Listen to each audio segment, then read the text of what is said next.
Happy birthday to my mom tomorrow. Come on. Right. And my biggest dream is to become a mother, but it is also my biggest fear. They call me LadyKay for a reason, and I know that I'm always reaching, but I'm asking for a little more focus in these words that I'm speaking. I always wanted 5 kids. And I know in this climate that sounds ridiculous. And anyone who raised me would say, have your first and then get back to me, right? But see, I grew up on the Cosbys. And we know that was a great Black family on TV. 2 well-educated parents, 5 amazing kids, a stoop, a kitchen stairway in 6 figures. Times 2, which definitely meant comfortable living. That was my vision. And so I made decisions trying to push that agenda and ended up getting a diagnosis that would change that mission indefinitely. I was diagnosed with PCOS, a very prevalent condition known amongst Black women who are disproportionately affected by it.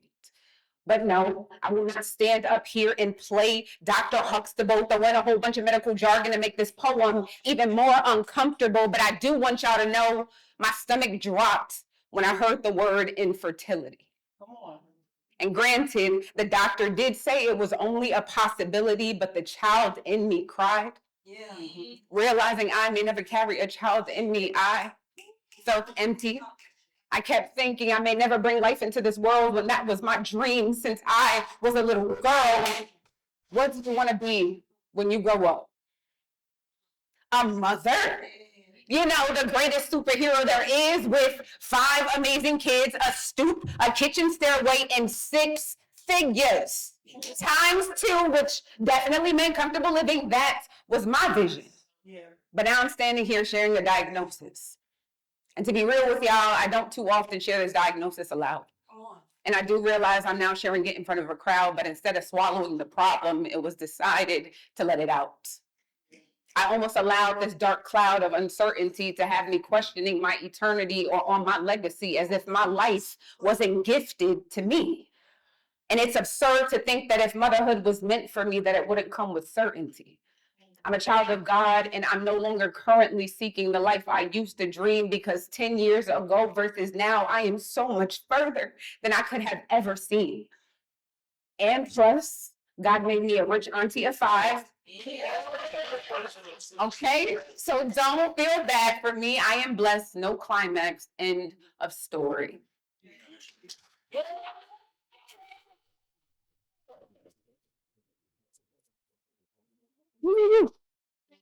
Does my bleeding out stain your conscience? Does these blood-soaked gurneys, these scarlet-thin sheets spill out into your hallways, whispering worries in your infirmary, illuminating the ill treatment I've endured, to bring in life and to be losing it at the same time? Drowning in nurses' reassurances, you're fine. You're fine. You're fine. Maybe I'll say it enough times, I'll believe the lie, but this pain keeps increasing. But the nurses reiterate, you're fine. Just get water. I created life. I'm fine. But the moment I speak, truly speak, I'm labeled that angry Black woman, temper tantrums, not agony or absent care demanding. They whisper when I tell them I start to feel my legs quiver, yet they hand me the 48-hour eviction notice anyway. My body stretched to its limits, then shrunk, minimized by every dismissive glance. Each time I rise, each time I claim my voice, I'm advised, you're fine.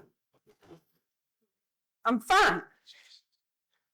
I'm dying right here in this sterile prison cell, and the nurses, they just aren't hearing me. They don't see a life worth saving. I am just praying to simply be here for my little girl, the one untainted, untouched by the system. But if my life is worthless, how can I ever show her she is valuable? How can I shield her from a world that doesn't value her? I will have to give her a name that echoes. Teach her to be practical, never irrational. I have to make her unbreakable, infallible, but I have to be here to do it. But too often I am muted, but I'm fine. Yeah. I'm fine. I will find a way to make it through for you, my beautiful. I will not die on your birthday. They may treat me like I'm disposable, but I gave the world you. This is like and there will be no denying you. My wife and I write it together. So tell me, do I just become another forgotten echo, or does my fight for her finally make them see? Go ahead, Smollett.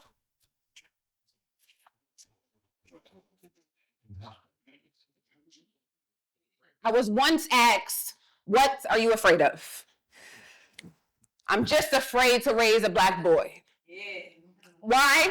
Because I'm even more afraid that he'll never become a black man. See, nowadays, brown equals bullseye.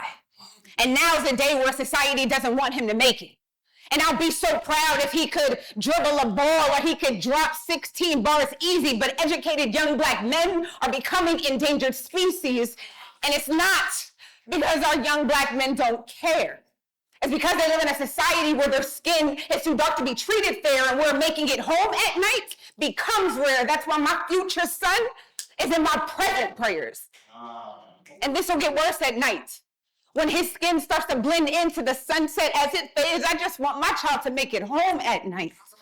I'll tell him, walk fast, head low, and to mind his business. Pray to God that he's not spotted by a trigger-happy officer with a hit list whose bullets are engraved with the names of his next victims, because, see, he's not out there looking for the murderers anymore.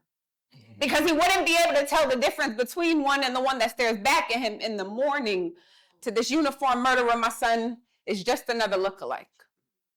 A Tamir Rice lookalike, a Mike Brown lookalike, a John Crawford lookalike. That list got up to 30 names, but the names started to look alike. The blood splattered started to look alike. I can hear their mother's cries at night. I want to be the voice of reason, but my tongue is filled with spite. America is no place to raise a black boy. So why don't you go back to where you came from? He asked. As if my ancestors asked for the boats to come and shackle us and bury us beneath, while your ancestors got to migrate to this so-called land of the free. My ancestors helped build this country, while yours just stepped on our backs. My ancestors helped build the sidewalks, while yours just stomped and made the cracks. Because, see, your ancestors couldn't fathom giving all the credit to blacks, but that's just it. My son will be black. Whether he's light-skinned, brown-skinned, or dark-skinned, or in between, he'll be black, and he's not even in my stomach yet. This emptiness feels so heavy. So what will you do? He asked. And I told him, I guess that part was easy, right? I just have to raise him right, to know his rights, that cops are not always right, but that he should pick his fight, swallow his pride with all his might, and that everything will be all right, even if the cop is white, because nowadays his ultimate goal is just to make it home at night. Thank you.